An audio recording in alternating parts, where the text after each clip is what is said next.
Some of the things that you were talking about got better, just getting better shots for guys, handling doubles on Luka. But was any of that lost with Milwaukee kind of being able to hit their threes like they did, and then while you're trying to take away the rim? No, it was a different loss than the other night in Brooklyn. I thought our competitive level was really high. I think overall, it's a tough matchup if we're not at full strength. That's just reality. And I think particularly on the defensive end, our execution of the details, whether it was, our strongs versus Lillard and then not stronging him and allowing him to get to his left hand. I thought our greens were really bad in the post with Giannis, and our rotations out of that were really bad. But, in terms of the guys, the connectedness, the spirit, the competitiveness, it was there tonight. You had talked before the game about Luka and Austin, and obviously both of them got going. What did you see from them offensively tonight? Yeah, I think Luka looked very comfortable, regardless of the coverages they gave him. And a couple of those turnovers when they blitzed him weren't necessarily his fault, to be honest with you. Again, it goes just back to some execution things and playing lineups we haven't played. And then some of the turnovers were, I think he gets a tough whistle. That's a fact. And then AR, I thought was great all night. And I think sometimes with him, the tendency to want to get going early, particularly with Braun out, is there, and didn't score a ton early, but then really got it going from the second quarter on and was fantastic offensively.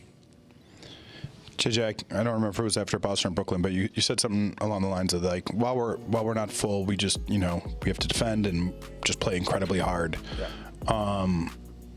I know you said the competition level was better in your group tonight, but did you see kind of like just sort of the realization that how tough of a matchup was? Did you see it kind of dispirit your guys a little bit? Did it feel like you guys were flying around the same way? I mean, even AR in the fourth quarter, it was like a 21-point game, and Luka was at the line. He's like, we've been here before. We were here, same situation last year, and we won. Like, I think the guys were good with that. Again, Dame wants to go left. We let him get left a lot. We didn't execute at a high level, and frankly, when you're missing guys, you have to play hard, but you also have to execute. The play hard, play smart. It was the favorite slogan of Billy Hicks at Cave Spring High School. Play hard, play smart. You got to do both. And we played hard. I don't think we played smart defensively. And again, playing a lot of lineups we haven't played all year without practicing together. It's going to happen.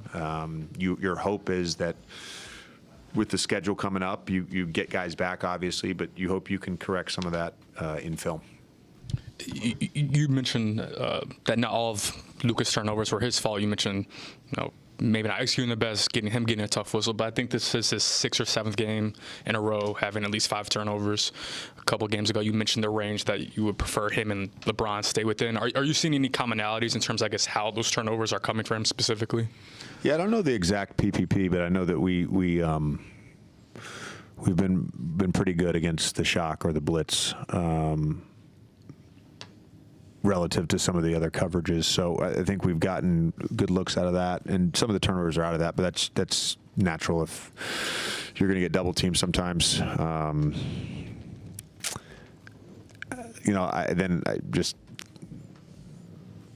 it goes back to like they are going to put 2 on the ball, and there's one guy on the weak side. Well, the top guy has to pull behind and get to the top of the key, and that's something I'd love to have a bunch of offensive breakdown segments in a practice to get that in, because it's right there. We see it on tape. Front court players and what you guys have to try and do to find ways to win games when you're shorthanded like this.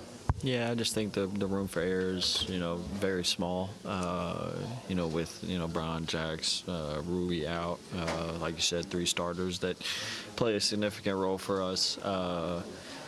they do a lot for our team, and I feel like the guys that have stepped up and got more minutes have played their ass off and done well. But we just got to figure out a way to do more as a collective group. These are the times in the season where you're tested, and you got to figure out a way to weather the storm. And I have no doubt we'll do that. What's the challenge going through this stretch of the schedule, 3 games in 4 days, Denver tomorrow, while dealing with all these injuries as well? I mean, it's just the nature of the league. I mean, I'm sure at some point, every team in the league, goes through some type of adversity and has situations where they, got a couple back-to-backs and, not fully healthy, and Tank kind of running on E. So, it's no different for us. We just got to figure out a way, like I said, to weather the storm and, win some games. As a group, how do you think the overall mentality is? Like, is this a forest through the trees situation where you guys, what kind of team you've been when full? Or is it more just 3 losses in a row now? And, like you mentioned, the stretch is pretty tough. Yeah, I mean, I think you look at it, like JJ said, when he walked in, he was like, everything was good a week ago. Like, we was playing good basketball. We had won 7 or 8 straight or whatever it was. And, we've had some bad luck with injuries and stuff. And people that are, even playing still banged up a little bit. But like I said, nobody feels sorry for us. Everybody's going to want to, beat us by 30. So we got to figure out a way to, not let that happen and go compete and win games. It's no easy way around it. You just got to, figure it out. And that's, like I said, we don't really have room for, error. We got to go play really good basketball games, and we just haven't done that the last, 2 or so games. I thought,